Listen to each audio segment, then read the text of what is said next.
This year marks 30 years since landmark legislation was passed to help those suffering from rare diseases. It's called the Orphan Act. It offers incentives to develop new drug therapy. Tom Sanford is with us this morning. He's been living with Crohn's disease, and it's one of the diseases benefiting from a slew of new drugs approved by the FDA. Tom, this is an incredible story. You joined the Navy, and that's where you developed Crohn's disease, and it's spiraled over the course of 3 decades since then. It's just amazing that you're willing to share this story with us. Well, I've been pretty quiet about it for most of my life, but I've decided now that I would like to talk about it.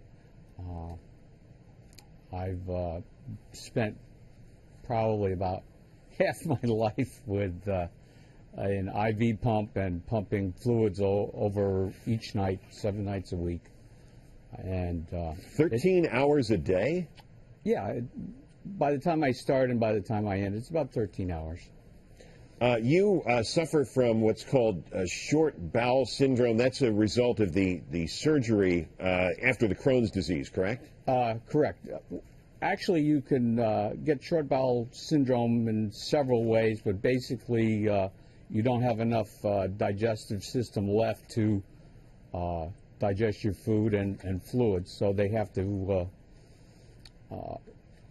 do something medically, which means you get a line in your one of your veins, and they pump fluids in with a small pump. Originally, when I started it was a regular hospital IV pump, and now they've miniaturized everything, so about the only thing of any size is the 2 liters that you pump in every night. Have you been given any indication that anything can be done to cut this 13-hour procedure down more? Are there new drugs on the horizon for you? Actually, I've participated in a drug study over at Albany Medical Center, and it was called Lowtide.